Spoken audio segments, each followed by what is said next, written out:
Welcome back to another edition of Trogly's Guitars. Well, today we have a very rare Les Paul. The early 80s pre-reissue Les Pauls are some of my favorites. I was a personal collector of the 83 Spotlight Special there for a while. I'd still like to do those, but no, this is not a Spotlight Special. This is, as you can see on the case label, a Gibson Les Paul Leo's Reissue Sunburst. Serial number is LI0319. This might be a longer video here because I'm going to be very thorough in the description of this guitar. These don't come up for sale often, and when they do bring in a high price. So let's go over this. This is the original case. It is a lift-in reissue case. You have 1, 2, 3, 4, and 5 latches on this guitar, or this case. These cases are notorious for their handles falling off. However, it is inside the case, so if you wanted to modify it and reattach it, you could, but usually people just put like a leather strap there to carry it around. I would actually suggest not using this case. While they look pretty, personally I don't find them very strong or durable. But, hey, that's just me. And here's the beauty. Gorgeous flame top on this one. Even throughout. It's quite a spectacular sight in person here. But we're not at the guitar quite yet. We're still looking at this case. The plush interior is a nice purple color, and it's actually in a lot better condition than some of the other ones I've had. Usually the padding's really worn down, but this one, as you can see, has still got quite a bit of padding left to it, so that's good. So it's good enough for storage, but if you're actually going to use this guitar to play, I would definitely suggest maybe finding a different case. I mean, these sell for quite a bit on their own, about $350, but I don't know. I'm just a chainsaw case fanatic, so I just want everything to have a chainsaw case. This does come with the original owner's manual here. So you have that nice little case candy in there. Now the original switch tip is in here. It was white. There is a amber or an orangish one that I think personally looks better on it right now. However, I do personally own authentic 80s switch tips that are amber, and I find that one looks the best. If you'd like to buy one separate from this guitar, I'd be willing to sell one of them. Inside this is the original handle there. So that's what you got in here. And overall, the case is in good shape. I mean, it's not completely trashed or anything. I mean, it's obviously been used. You can see you got a little bit of a rough up tear there. Got some white marks. And these get wrinkles as they age. The Gibson logo is still there. And the top here is fairly alright. That tape will come off. I did not put it on there. It's really sticky tape, so it does leave a residue that could be cleaned off.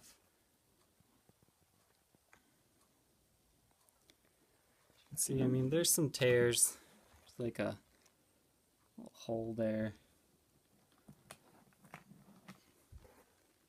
I mean, it's a perfectly fine case, don't get me wrong.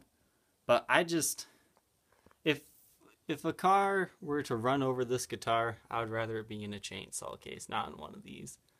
These personally feel a little bit flimsy compared to like the modern reissues of the lift-in case. As you can see, there's a few little tears in the Tolex. I mean, nothing major. I think the worst spot's right here where it started to come up a little bit, but overall, it's a solid case. You're free to use it, but I classify these as collector cases. They look pretty. They do average protection, but I would much rather have a chainsaw case personally. But as I said, I'm a chainsaw fanatic. Alright, into our usual view for this gorgeous Leo's Reissue Les Paul. It's a very prominent cherry sunburst here. There's been no fading on the top at all. I took the pick guard off. There's no surprises under there, and it does not show any evidence of fading. Now the headstock up here, I would say, is the worst part of this guitar. We're gonna go really in depth here.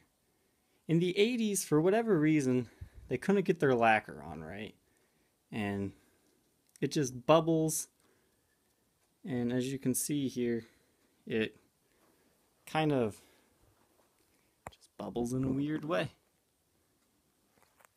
So you have the bubbling there, and it also causes some light finish checking. This is all in the finish. You don't really have to worry about anything, but a little dusty here. Just some bubbles in the finish for whatever reason. There's also some most prominently on the S on the Gibson, and some there. I think condition-wise, that is the worst of this guitar. The Leo's reissues have these really weird high Gibson logos on them, which, yeah, it takes a while to get used to, but it actually is kind of cool. Fretboard wise, it looks like you have a little bit of wear right there, but frets are in good shape. This first fret shows the most wear, and after that, I mean, you don't really see much wear at all. Gorgeous dark rosewood here.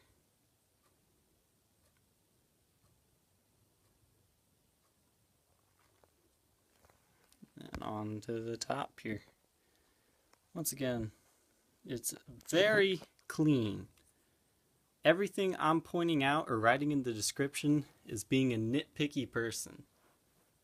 If you're a collector and you want to display this piece, this is perfect for you. The top is very clean, but we are going to go through and try to see some of the defects here. Underneath the pickguard on the screw, there are two small pinpoint chips in the finish, probably caused by someone trying to put the pickguard back on and they didn't do a very good job. Something along those lines.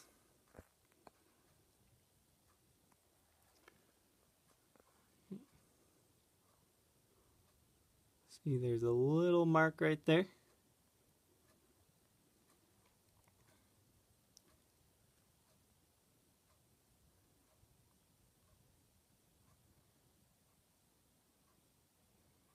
You have a little ding right here, as well as some light wear right there. A pretty light indentation right there. Might just actually be reflecting light, to be honest.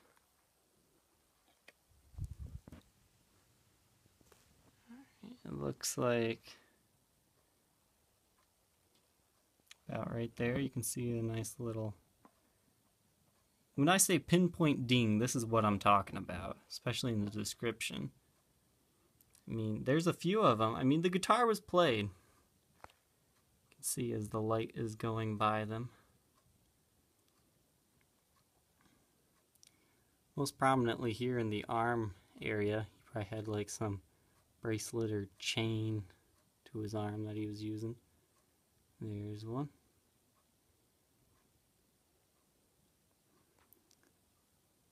So overall, yes, there is some wear here. But, I mean, it's just very minimal. You can see you're missing some lacquer there from wear. And on the fretboard, you do have the typical fretboard cracks. They're not actually cracks, it's just where the wood contracts in the winter. And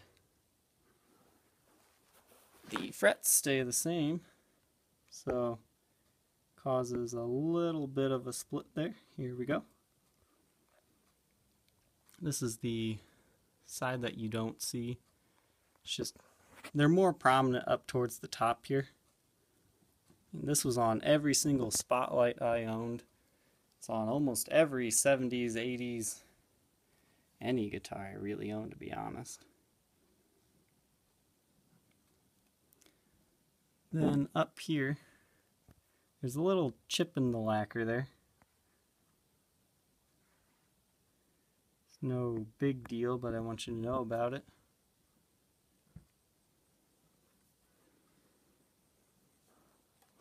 Let's take a look at the headstock here. LI0319.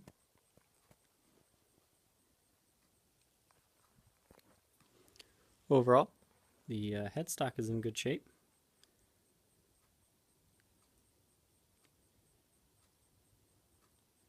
No major nicks or dings or anything. The neck is also in some good shape. However, there's a few light marks I need to point out here. Right there, you can see where there's some light indentation right there. It's about a couple inches long. And there's a light little pinpoint ding there as well. Let's point that indentation out better here. Right there.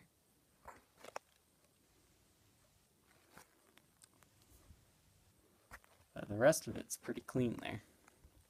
Now the back of the guitar here, you can see a very bright cherry red.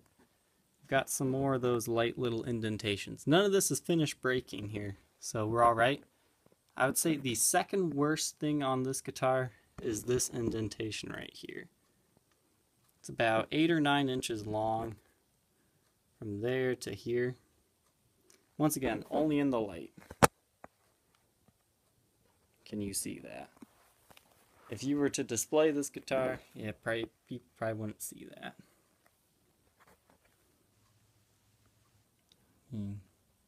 You got a little bit of wear there. Let's see, there's a line of indentation right there as well.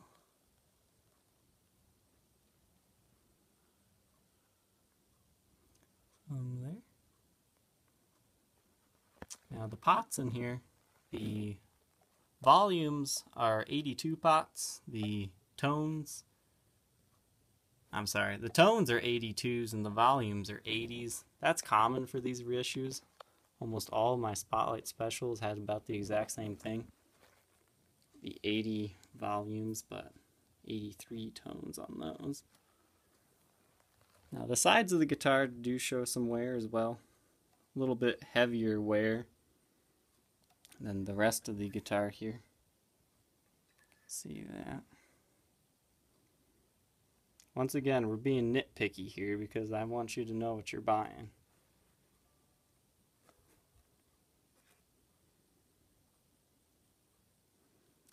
There's an indentation there. Did not break the finish, but it's there.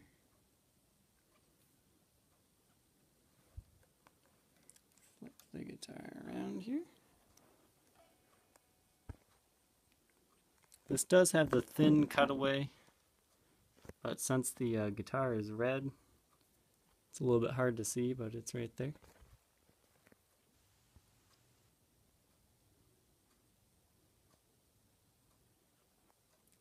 Light ding there.